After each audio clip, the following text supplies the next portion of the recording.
Today, we're talking about the Creative Commons. Just what is it, anyway? The Creative Commons is three different things simultaneously. It's a set of legal tools for licensing works or creations, it's a non-profit organization, and it's a global movement. To understand exactly what the Creative Commons is, you have to know something about copyright. Copyright is actually a set of several rights owned exclusively by the creator of a work for a certain amount of time. The rights include things like the right to make copies of the work, distribute the work, and create derivative works, among other things. The details regarding the amount of time that exclusive copyrights last vary from country to country. When copyright protection ends, the work enters the public domain, where it can be used freely by anyone and for any purpose. In the U.S., copyright was written into the Constitution to give authors and creators a monopoly on their works for a limited amount of time, while also motivating them to share their works. In 1998, the Copyright Term Extension Act, or the CTEA, was passed in the U.S.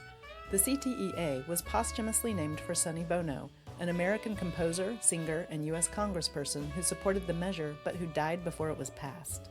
Before the CTEA was passed, copyright lasted for the life of the creator plus 50 years. The CTEA added 20 additional years to the term of copyright. So today, U.S. copyright terms last for the life of the creator plus 70 years. That's a really long time. By 1998, when the CTEA was passed, the internet was a thing, and digital technology was advancing rapidly. Today, technology and the internet have provided us with the ability to share and copy and distribute and reuse digital creations at unprecedented speed and scale. So in 1998, just as technology was opening up creative opportunities, U.S. copyright law became more restrictive than ever before. This led to a lot of confusion and a lot of tension. Enter Lawrence Lessig, a Stanford law professor who believed that the CTEA was unconstitutional because it allowed the copyright monopoly to last far longer than was originally intended. Lessig teamed up with Eric Eldred, a web publisher who published and shared works that were in the public domain. Together they challenged the constitutionality of the CTEA. Their lawsuit, Eldred versus Ashcroft, went all the way to the U.S. Supreme Court, but they lost. While that sounds like bad news, there was a silver lining to that rain cloud.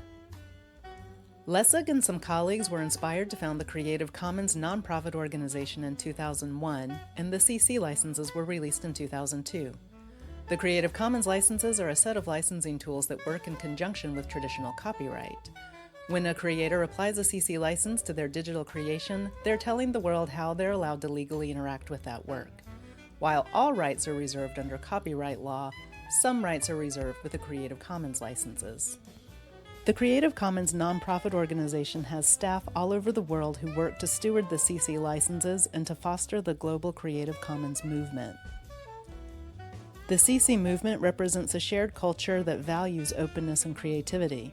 It enables people all over the world to easily share and remix works online, and it democratizes access to creative works. The Creative Commons licenses are the backbone of this movement, and the shared values are its heart.